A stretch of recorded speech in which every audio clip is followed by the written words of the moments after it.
ഒരുപാട് നാളത്തെ കാത്തിരിപ്പിനൊടുവിൽ iQOO ബ്രാൻഡും ഖത്തറിൽ വന്നിരിക്കുകയാണ്. ആദ്യമായിട്ട് അവർ ഇൻട്രൊഡ്യൂസ് ചെയ്യുന്ന സ്മാർട്ട് ഫോണാണ് iQOO Z10 5G. ഈ ഒരു സ്മാർട്ട് ഫോണിനും ഒരു പ്രത്യേകത ഉണ്ട്. ഖത്തറിലെ അല്ലെങ്കിൽ GCCയിലെ ഏറ്റവും പവർഫുൾ ആയിട്ടുള്ള ബാറ്ററി ഉൾപ്പെടുത്തിയ സ്മാർട്ട് ഫോണാണ്. 7300 mAh ബാറ്ററിയാണ് ഈ ഒരു സ്മാർട്ട് ഫോണിൽ വരുന്നത്. 2 ആഴ്ചയ്ക്ക് മുകളിലായിട്ട് ഞാൻ ഈ ഒരു സ്മാർട്ട് ഫോൺ യൂസ് ചെയ്യുന്നുണ്ട്. മിഡിൽ ഈസ്റ്റ് വേരിയൻ്റ് ആണ്. അതുകൊണ്ട് തന്നെ ആ ഒരു യൂസർ എക്സ്പീരിയൻസ് എന്നുള്ള രീതിയിലായിരിക്കും തീർച്ചയായിട്ടും നമ്മൾ വീഡിയോ ചെയ്യുന്നുണ്ടാവുക. മാക്സിമം വീഡിയോ സ്കിപ്പ് ചെയ്യാതെ കണ്ടു കഴിഞ്ഞാൽ ഏകദേശം ഒരു ധാരണ ഈ ഒരു സ്മാർട്ട് ഫോണിനെ കുറിച്ച് ലഭിക്കും.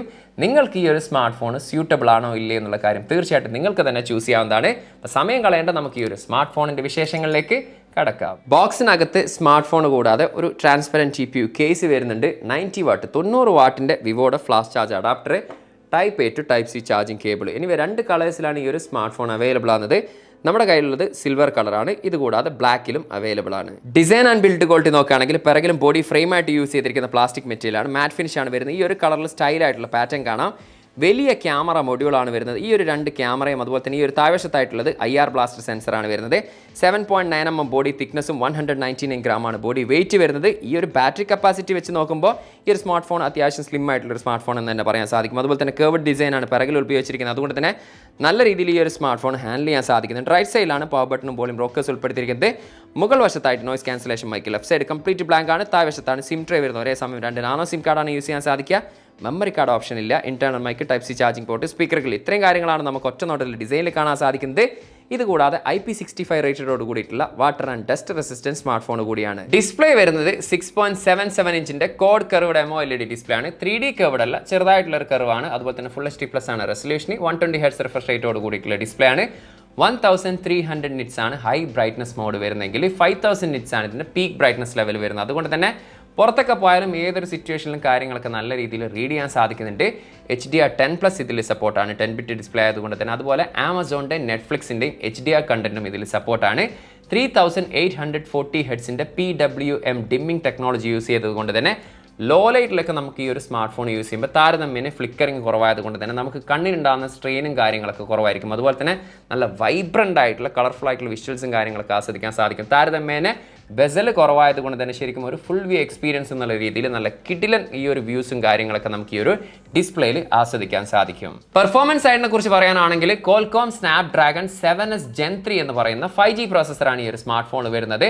ഒക്ടാ കോറിൽ 2.5 GHz ക്ലോക്ക് സ്പീഡും Adreno 810 ആണ് ഇതിൽ ഉപയോഗിച്ചിരിക്കുന്നത്. GPU എനിവേ 15 മിനിറ്റ്സോളം ഞാൻ ഇതിൽ CPU ത്രോട്ട്ലിംഗ് ടെസ്റ്റ് നടത്തിയിരുന്നു. ആ ഒരു സമയത്തൊന്നും മൂപ്പർക്ക് പച്ചയിൽ നിന്ന് മഞ്ഞയിലേക്ക് വരാനുള്ള യാതൊരു ഉദ്ദേശവും ഇല്ലായിരുന്നു. അത്രയും ഒരു സ്റ്റേബിൾ ആയിട്ടുള്ള ഒരു പെർഫോമൻസ് നമുക്ക് അതിൽ കാണാൻ സാധിച്ചിട്ടുണ്ട്. അതുകൊണ്ട് തന്നെ ഇത്രയും ദിവസം യൂസ് ചെയ്ത എക്സ്പീരിയൻസിലും പെർഫോമൻസ് സൈഡിൽ എനിക്ക് അങ്ങനെ പറയത്തക്ക രീതിയിൽ ഇഷ്യൂസോ കാര്യങ്ങളൊന്നും എനിക്ക് ഇതുവരെ ഫേസ് ചെയ്യേണ്ടി വന്നിട്ടില്ല. ഈവൻ ഗെയിമിങ്ങിൻ്റെ കാര്യമാണെങ്കിൽ കൂടിയും ഭയങ്കര ഒരു പ്രോ ലെവൽ ഗെയിമിംഗ് എക്സ്പീരിയൻസ് തീർച്ചയായിട്ടും ഈ ഒരു സ്മാർട്ട് ഫോണിൽ ആസ്വദിക്കാൻ സാധിക്കില്ലെങ്കിൽ നമുക്കൊരു ടൈം പാസ് അല്ലെങ്കിൽ നമ്മളൊരു നോർമൽ ഗെയിമർ ആണെങ്കിൽ അത്യാവശ്യം സാറ്റിസ്ഫൈഡ് ലഭിക്കുന്ന ഒരു ഗെയിമിംഗ് എക്സ്പീരിയൻസ് നമുക്ക് ആസ്വദിക്കാൻ സാധിക്കും. എസ്പെഷ്യലി ഞാനിതിൽ കോൾ ഓഫ് ഡ്യൂട്ടിയാണ് കളിച്ചത്. ഏകദേശം 40 മിനിറ്റിന് മുകളിൽ ഞാൻ ഇതിൽ കളിച്ചിട്ടുണ്ട്. ആ ഒരു സമയത്ത് അങ്ങനെ ഫ്രെയിം ഡ്രോപ്പ് ഇഷ്യൂസ് അല്ലെങ്കിൽ ഹീറ്റിംഗ് ഇഷ്യൂ ലാഗിങ് ഇഷ്യൂ കാര്യങ്ങളൊന്നുമില്ല.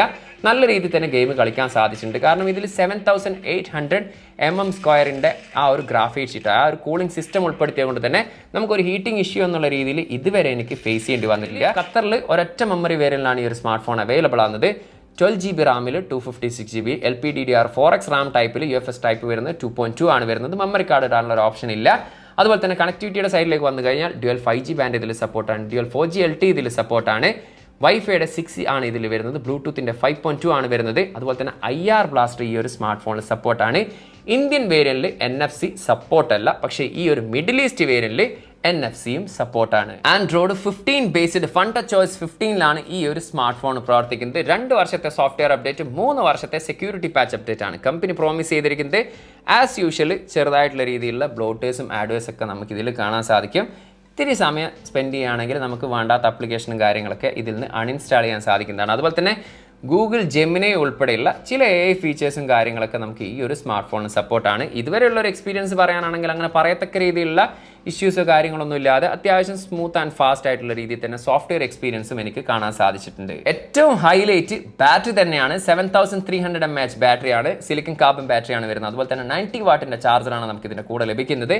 എനിവേ എൻ്റെ ഒരു പേഴ്സണൽ എക്സ്പീരിയൻസ് പറയാനാണെങ്കിൽ നമ്മൾ തല കുത്തി മറിഞ്ഞാൽ അല്ലെങ്കിൽ എത്ര ഹെവി യൂസേജ് ചെയ്താലും ഒരു ദിവസത്തിന് മുകളിൽ ഈസി ആയിട്ട് ഈ ഒരു സ്മാർട്ട് ഫോൺ യൂസ് ചെയ്യാൻ സാധിക്കുന്നുണ്ട്. അതല്ല നമ്മളൊരു നോർമൽ യൂസർ ആണെങ്കിൽ 2 ദിവസമോ അല്ലെങ്കിൽ അതിലധികമോ നമുക്ക് ഈ ഒരു സ്മാർട്ട് ഫോൺ യൂസ് ചെയ്യാൻ സാധിക്കും. സിംഗിൾ സ്പീക്കറാണ് ഈ ഒരു സ്മാർട്ട് ഫോണിൽ വരുന്നത്.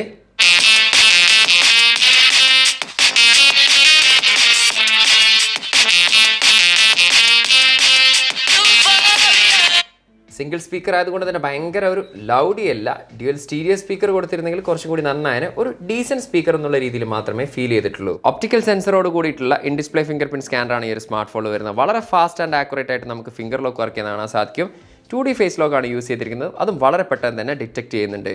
2 ക്യാമറയാണ് പിറകിൽ വരുന്നത്. സോണിയുടെ IMX882 സെൻസർ യൂസ് ചെയ്തുകൊണ്ടുള്ള 50 മെഗാ പിക്സലിൻ്റെ main lens with optical image സ്റ്റെബിലൈസേഷനോട് കൂടിയിട്ടുള്ളതും 2 മെഗാ പിക്സലിൻ്റെ ഡെപ്ത് സെൻസറും. ഈ ഒരു സ്പെസിഫിക്കേഷൻ പറഞ്ഞപ്പോൾ തന്നെ മിക്ക ആളുകൾക്ക് മനസ്സിലായിട്ടുണ്ടാകും ഇത് ഭയങ്കരമായിട്ട് ക്യാമറയ്ക്ക് ഇമ്പോർട്ടൻ്റ് കൊടുത്ത ഒരു സ്മാർട്ട് ഫോൺ ആയിട്ട് എനിക്ക് ഫീൽ ചെയ്തിട്ടില്ല. എസ്പെഷ്യലി ഇതിൽ അൾട്രാ വൈഡ് ലെൻസോ കാര്യങ്ങളോ ഒന്നും ഉൾപ്പെടുത്തിയിട്ടില്ല. ഇനി റിയർ ക്യാമറയിൽ എടുത്തിരിക്കുന്ന ഫോട്ടോസിനെ കുറിച്ച് ഒറ്റ വാക്കിൽ പറയാനാണെങ്കിൽ ഒരു ഡീസൻറ്റ് എന്നുള്ള രീതിയിൽ മാത്രമേ എനിക്ക് ഫീൽ ചെയ്തിട്ടുള്ളൂ. അത് തന്നെ ആ ഒരു എടുക്കുന്ന ഫോട്ടോസൊക്കെ മിക്കതും അത്യാവശ്യം ഡീറ്റെയിൽസ് നമുക്ക് നൽകുന്നുണ്ട് എന്നുള്ള രീതിയിൽ പറയാൻ സാധിക്കും. ചില ഫോട്ടോസൊക്കെ ഒരു ഇത്തിരി കോൺട്രാസ്റ്റ് ആയിട്ടാണ് ഫീൽ ചെയ്യുന്നത്. അതുപോലെ തന്നെ ചില ഫോട്ടോസിലൊക്കെ ഒരു ഇത്തിരി സോഫ്റ്റ്നെസ് നമുക്ക് കാണാൻ സാധിച്ചിട്ടുണ്ട്. HDR പെർഫോമൻസ് ഒക്കെ അത്യാവശ്യം നല്ലോണം കാണാൻ സാധിച്ചിട്ടുണ്ട്. പോർട്രേറ്റ് ഫോട്ടോസും ഭയങ്കര ഗംഭീരം എന്നുള്ള രീതിയിൽ എനിക്ക് ഫീൽ ചെയ്തിട്ടില്ല. പക്ഷേ ആർട്ടിഫിഷ്യൽ ലൈറ്റിംഗ് കണ്ടീഷൻ ഉണ്ടെങ്കിൽ നൈറ്റ് ഫോട്ടോഗ്രാഫി കുറച്ചും കൂടി ബെറ്റർ ആയിട്ട് എനിക്ക് ഫീൽ ചെയ്തിട്ടുണ്ട്. എനിവേ 32 മെഗാ പിക്സലിൻ്റെ സെൽഫി ക്യാമറയാണ് വരുന്നത്. സെൽഫി ക്യാമറയുടെ കാര്യം എടുത്തു കഴിഞ്ഞാലും എനിക്ക് എടുത്തിരിക്കുന്ന മിക്ക ഫോട്ടോസിലും ഒരല്പം റെഡിഷ് കളർ എന്നുള്ള രീതിയിലാണ് എൻ്റെ ഫേസ് എനിക്ക് കാണാൻ സാധിച്ചിട്ടുള്ളത്. അതുപോലെ തന്നെ പോർട്രേറ്റ് ഫോട്ടോസിൻ്റെ കാര്യം വരുന്ന സമയത്ത് ഒരു ബൊക്കെ എഫക്റ്റ് ശരിക്കും ഒരു നാച്ചുറൽ ആയിട്ട് എനിക്ക് ഫീൽ ചെയ്തിട്ടുള്ളൂ. ഒരു ആർട്ടിഫിഷ്യൽ ബൊക്കെ എഫക്റ്റ് എന്നുള്ള രീതിയിലാണ് എനിക്ക് ഫീൽ ചെയ്തിട്ടുള്ളത്. പക്ഷേ HDR പെർഫോമൻസ് അത്യാവശ്യം നല്ലോണം കാണാൻ സാധിച്ചിട്ടുണ്ട്. അതുപോലെ തന്നെ അത്യാവശ്യം നല്ല ഡീറ്റെയിൽസും കാര്യങ്ങളൊക്കെ നമുക്ക് ഫേസിലും കാണാൻ സാധിക്കുന്നുണ്ട്. ഈവൻ ആർട്ടിഫിഷ്യൽ ലൈറ്റിംഗ് കണ്ടീഷൻ ഉണ്ടെങ്കിൽ കുഴപ്പമില്ലാത്ത രീതിയിലുള്ള നൈറ്റ് ഫോട്ടോഗ്രാഫി എനിക്കിതിൽ കാണാൻ സാധിച്ചിട്ടുണ്ട്. അപ്പോൾ ഓവറോൾ ഫോട്ടോഗ്രാഫി വൈസ് പറയാനാണെങ്കിൽ ഒരു ഡീസൻറ്റ് ക്യാമറ എന്നുള്ള പെർഫോമൻസ് ഉള്ള രീതിയിലാണ് ഫീൽ ചെയ്തത്. ഒരു പക്ഷേ ഫ്യൂച്ചറിൽ അപ്ഡേറ്റിലും കാര്യങ്ങളും കുറച്ചും കൂടി ഇമ്പ്രൂവ്മെൻറ്റും കാര്യങ്ങളൊക്കെ വരുത്തുമെന്ന് പ്രതീക്ഷിക്കാം. എനിവേ വീഡിയോ സാമ്പിൾസ് ഞാൻ റിയർ ക്യാമറയുടെയും സെൽഫി ക്യാമറയുടെയും ഇതിൻ്റെ കൂടെ കൊടുക്കുന്നുണ്ട്. അതുകൂടി കണ്ടാൽ മനസ്സിലാവും ഓവറോൾ ക്യാമറ പെർഫോമൻസ് എത്രത്തോളം ഇമ്പോർട്ടൻ്റ് ആണ് ഈ ഒരു സ്മാർട്ട് ഫോണുണ്ട് എന്നത്. റിയർ ക്യാമറ വീഡിയോ ഫുട്ടേജ് ആണ്. 4K 30 ഫ്രെയിം പെർ സെക്കൻഡ് ആണ് മാക്സിമം വീഡിയോ റെസൊല്യൂഷൻ. അതിൽ തന്നെയാണ് നമ്മളിപ്പോൾ ഷൂട്ട് ചെയ്യുന്നത്. സ്റ്റെബിലിറ്റി അത്യാവശ്യം നല്ല രീതിയിൽ തന്നെ കാണാൻ സാധിക്കുന്നുണ്ട്. അതുപോലെ തന്നെ HDR പെർഫോമൻസ് നല്ല രീതിയിൽ തന്നെ കാണാൻ സാധിക്കുന്നുണ്ട്. ഡീറ്റെയിൽസും അത്യാവശ്യം നമുക്ക് വീഡിയോയിൽ കാണാൻ സാധിക്കുന്നുണ്ട്. അപ്പോൾ ഓവറോൾ ഈ ഒരു പ്രൈസ് സെഗ്മെൻറ്റിൽ one of the best 4K video എന്നുള്ള രീതിയിൽ തന്നെയാണ് ഫീൽ ചെയ്തിട്ടുള്ളത്.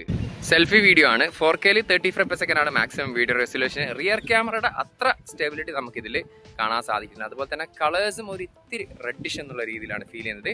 HDR പെർഫോമൻസ് അത്യാവശ്യം നല്ലോണം കാണാൻ സാധിക്കുന്നുണ്ട്. അതുപോലെ തന്നെ കുഴപ്പമില്ലാത്ത ഡീറ്റെയിൽസ് നമുക്ക് കാണാൻ സാധിക്കുന്നുണ്ട്. അപ്പോൾ ഓവറോൾ ഒരു ഡീസൻറ്റ് വീഡിയോഗ്രാഫി എന്നുള്ള രീതിയിലാണ് എനിക്കിത് ഫീൽ ചെയ്തിട്ടുള്ളത്. ഖത്തറിൽ ഒരൊറ്റ മെമ്മറി വേരിയന്റിലാണ് ഈ ഒരു സ്മാർട്ട് ഫോൺ ഇറങ്ങുന്നത്. 12GB റാമിൽ 256GB 1299 ഖത്തറിലാണ് ഒഫീഷ്യലി പ്രൈസ് വരുന്നത്. ഏകദേശം ഇന്ത്യയുടെ 30,000 പ്ലസ്. എനിവേ ഓവറോൾ ഈ ഒരു സ്മാർട്ട് ഫോണിനെ കുറിച്ച് പറയാനാണെങ്കിൽ പോസിറ്റീവായിട്ട് തോന്നിയിട്ടുള്ളത് തീർച്ചയായിട്ടും ബാറ്ററി ലൈഫ് തന്നെയാണ് ഏറ്റവും എടുത്ത് പറയേണ്ടത്. ഡിസ്പ്ലേ ക്വാളിറ്റി സൂപ്പർബാണ്. അതുപോലെ തന്നെ ഏറ്റവും ഹൈലൈറ്റ് ആയിട്ട് എടുത്ത് പറയേണ്ടത് മറ്റൊരു കാര്യം പെർഫോമൻസ് ഓറിയൻറ്റഡ് സ്മാർട്ട് ഫോൺ ആണ് തേടുന്നെങ്കിൽ അത്യാവശ്യം നല്ല ഗെയിമിംഗ് പെർഫോമൻസ് അതുപോലെ തന്നെ അത്യാവശ്യം നല്ല പവർഫുൾ ആയിട്ടുള്ള പെർഫോമൻസും കാര്യങ്ങളൊക്കെ ആണെങ്കിൽ അത്യാവശ്യം നല്ല രീതിയിൽ ഒപ്റ്റിമൈസ്ഡ് ആയിട്ടുള്ള പ്രോസസ്സറും കാര്യങ്ങളാണ് ഈ ഒരു സ്മാർട്ട് ഫോണിലുള്ളത്. അത്തരത്തിലുള്ളവർക്ക് തീർച്ചയായിട്ടും പരിഗണിക്കാൻ പറ്റുന്ന ഒന്ന് തന്നെയാണ്. അതുപോലെ തന്നെ ഒരു ഡീസൻ്റ് ആയിട്ടുള്ള ക്യാമറ എന്നുള്ള രീതിയിൽ മാത്രമാണ് ക്യാമറ പെർഫോമൻസ് ഫീൽ ചെയ്തിട്ടുള്ളത്. അതുപോലെ തന്നെ പോരായ്മയായിട്ട് തോന്നിയിട്ടുള്ളത് സ്റ്റീരിയോ സ്പീക്കർ ഉൾപ്പെടുത്തിയിട്ടില്ല എന്നതാണ്. ഇത് ഏകദേശം ഇന്ത്യയിലൊക്കെ ഇറങ്ങിയിട്ട് 2-3 മാസമായി. അതുകൊണ്ട് തന്നെ ഈ ഒരു സ്മാർട്ട് ഫോൺ യൂസ് ചെയ്യുന്നവർ ഈ ഒരു വീഡിയോ കാണുന്നുണ്ടെങ്കിൽ തീർച്ചയായിട്ടും നിങ്ങളുടെ പേഴ്സണൽ എക്സ്പീരിയൻസും കാര്യങ്ങളൊക്കെ തീർച്ചയായിട്ടും കമൻറ്റ് ചെയ്യാവുന്നതാണ്. അതുപോലെ തന്നെ എന്താണോ നിങ്ങൾക്ക് ഈ ഒരു സ്മാർട്ട് ഫോണിനെ കുറിച്ച് ഫീൽ ചെയ്തിട്ടുള്ളത് ആ ഒരു കാര്യവും തീർച്ചയായിട്ടും കമൻറ്റ് ചെയ്യാവുന്നതാണ്. ടെക് സംബന്ധമായിട്ടുള്ള സംശയങ്ങളും കാര്യങ്ങളും ഉണ്ടെങ്കിൽ ഇൻസ്റ്റാഗ്രാമിൻ്റെ ഫേസ്ബുക്കിൻ്റെ ലിങ്ക് ഡിസ്ക്രിപ്ഷനിലുണ്ട്. അവിടെ നിങ്ങൾക്ക് മെസ്സേജ് അയച്ചും ചോദിക്കാവുന്നതാണ്. അതുപോലെ തന്നെ ചാനൽ വീഡിയോസ് യൂസ്ഫുൾ ആണെന്ന് കരുതിയാൽ ചാനൽ സബ്സ്ക്രൈബ് ചെയ്യുന്ന കാര്യം കൂടി ഒന്ന് പരിഗണിച്ചോളെ. അപ്പം മറ്റൊരു പുതിയൊരു വീഡിയോയിൽ കാണാമെന്ന പ്രതീക്ഷയിൽ തൽക്കാലം ഞാൻ ഇവിടെ പറയുന്നു. സെയ്ദ് ഇർഷാദ്.